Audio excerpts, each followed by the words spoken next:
Dans le cadre de cette expérience de pensée structurelle temporaire, tu adoptes le paradigme de pensée selon lequel c'est ta conscience qui produit la réalité.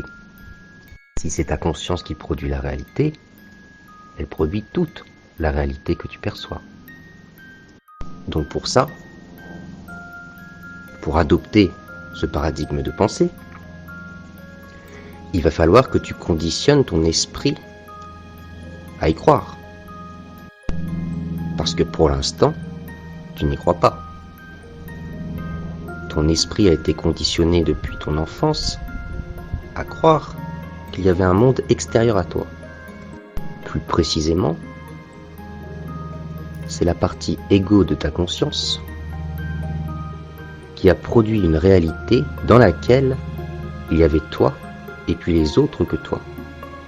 Il y avait toi, puis un monde extérieur à toi. Tu me parles de personnes qui vont faire bouger des objets qui seront matière.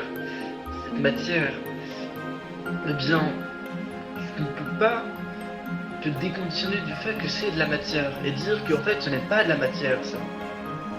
Dans les exemples. Ton ego, par peur d'être tout, donc par peur d'être rien, a créé la division, a voulu te faire croire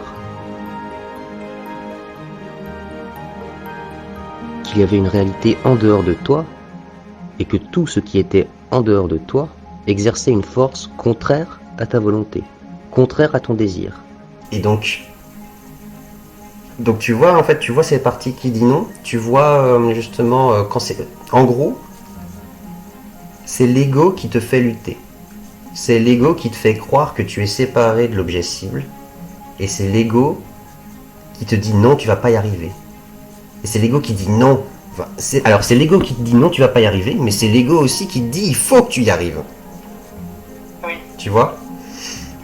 Ton ego te fait croire depuis toujours qu'il faut faire un effort, que c'est difficile, qu'il faut se battre contre pour réussir à concrétiser un désir. Tout le but est d'être capable de reconditionner ton esprit pour inverser ta croyance. Oh. Je me prends pour un barjot un peu aussi, je pense, non ? Franchement, moi qui prends pour un barjot quelqu'un, ce serait difficile, vu les activités que je fais. C'est un exercice difficile qui demande une certaine souplesse cognitive. Concentre-toi sur toute la forme de la feuille. Essaye donc d'encourager tous les mouvements de la feuille, d'être 100% d'accord, de vouloir vraiment avec l'univers tout ce qui se passe, jusqu'à ce que tu sentes finalement que tu fais un avec. Quand tu fais un avec, tu as cette sensation, cette impression de contrôler l'objet cible complètement.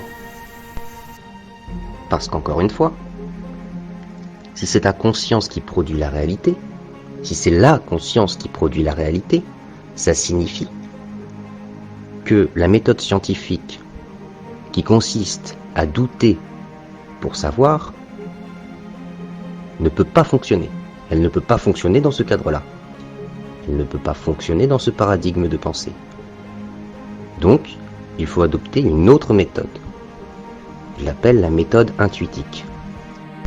Dans la méthode intuitique, il y a une méthode pour savoir qui est autre que douter. Il y a la méthode croire pour savoir. Tu veux 100% de ce que veut l'univers, du coup, l'univers veut 100% de ce que tu veux. Et au bout d'un moment, tu verras, il va y avoir une sorte de connexion qui va s'établir. Tu vas sentir le truc. Et ça risque de faire... Pourquoi est-ce que la méthode scientifique ne peut pas fonctionner dans ce paradigme de pensée ? Eh bien, tout simplement parce que si c'est ta conscience qui produit la réalité, alors si tu doutes d'une proposition, d'une chose, alors ta conscience produira une réalité qui te confortera dans ce doute. Si tu n'y crois pas, Ta conscience produira une réalité dans laquelle tu ne peux pas y croire. Dans la méthode intuitique, il y a une méthode pour savoir qui est autre que douter.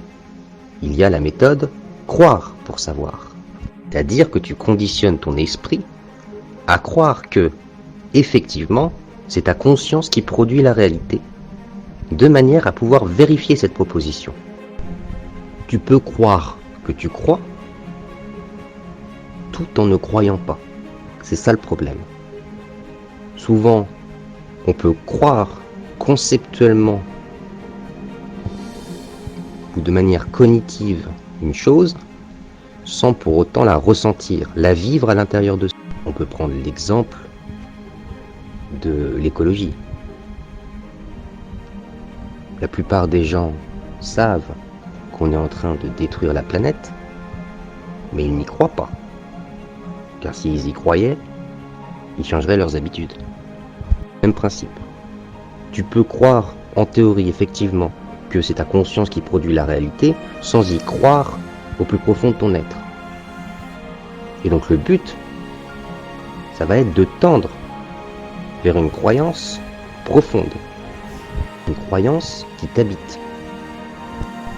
Pour connaître l'évolution de cette croyance dans ton esprit, on peut adopter un exercice de référence. L'exercice de référence, c'est la médikinésie, c'est-à-dire la méditation du mouvement.